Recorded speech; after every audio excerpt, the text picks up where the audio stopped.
Hi, Pine Forest. I'm going to be reading Ghost Down at Sundown, chapters 7 and 8. And chapter 7 is called Ghost Story. Jack bounced in the saddle. He felt the cool night wind against his face.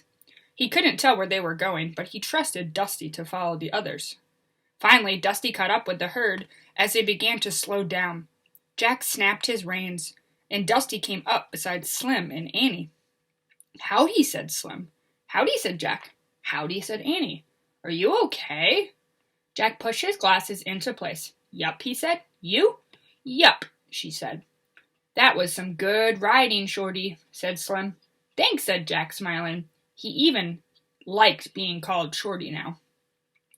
"Where are we headed, boss?" Jack asked Slim. "Blue Canyon," said Slim. "Okay with you?" "Yup," said Jack. "This way," said Slim. He slapped his horse, and they all speeded up again. Slim steered the herd to the left. Soon he led them through a deep, narrow pass. Finally, they came to a boxy, open space, surrounded by walls of rocks and lit by moonlight. "We'll corral the Mustangs here in Blue Canyon," Slim said. He got off of his horse, and he helped Jack down. Annie slipped off Sunset. "Take him to his ma," Slim told Annie. Annie led Sunset to the mare. In the moonlight, the two Mustangs rubbed against one another and neighed.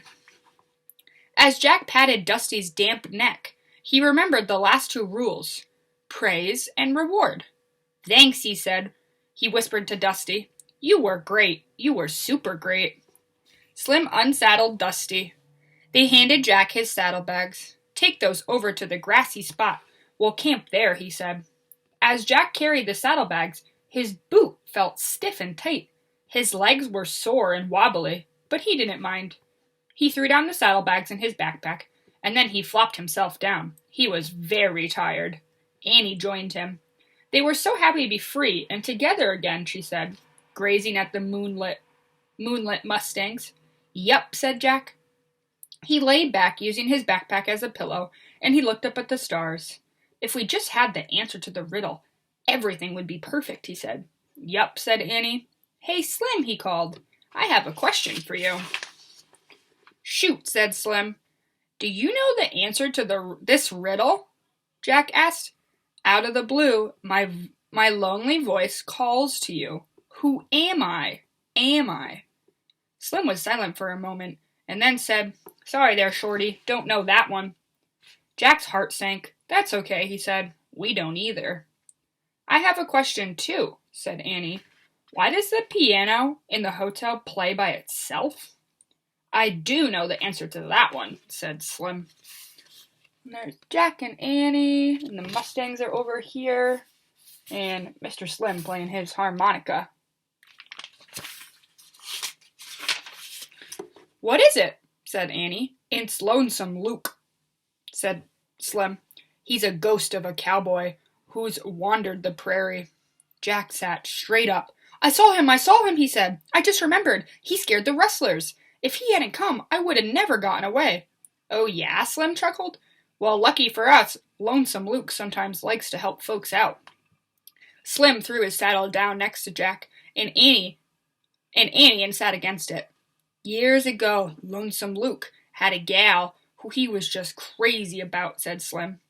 "She couldn't take the Wild West, though, so she went back east." "What happened then?" said Jack. "Luke went loco.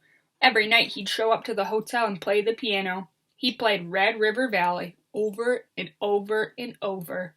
Then one night he just vanished into the prairie and was never seen alive again.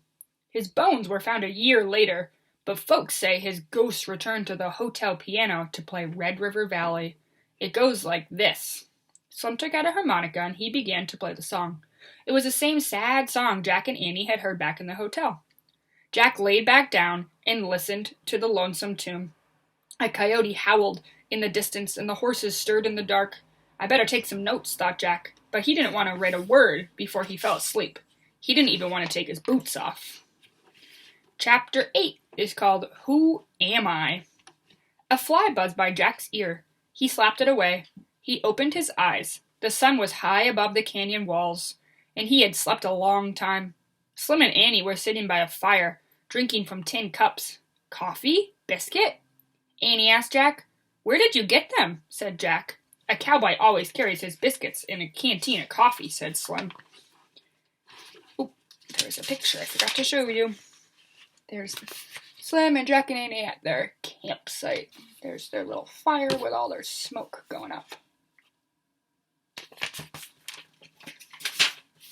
He walked over and gave Jack a biscuit and a cup of coffee. It's hard as a rock, Slim said, and bitter as a muddy river water, but a cowboy takes what he can get. Jack took a bite and a sip. The biscuit was very hard, and the coffee was very bitter, but that was okay with Jack. Since cowboys didn't mind, he didn't mind either. I'll saddle up Dusty, Slim said, and take you back to town to catch your stage. Then what will you do, said Annie. Head south with my herd, said Slim. Sell 'em, then ride across the plains and round up more mustangs. While Slim saddled Daisy, Jack took out his notebook and pencil and he wrote, Cowboy breakfast, bitter coffee, and hard biscuits.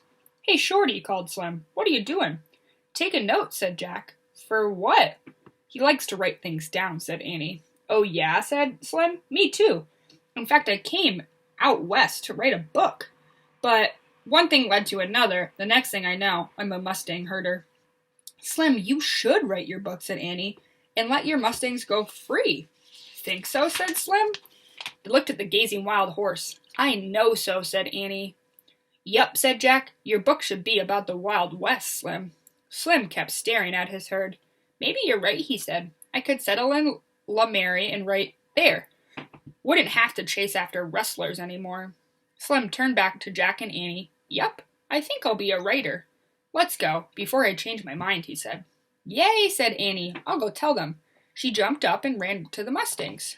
Jack packed his backpack while Slim packed his saddlebags. Then Slim and Jack climbed onto Dusty. They rode over to Annie, who was stroking Sunset's neck. I told him he is as free as the wind now, said Annie. Sounds good, said Slim.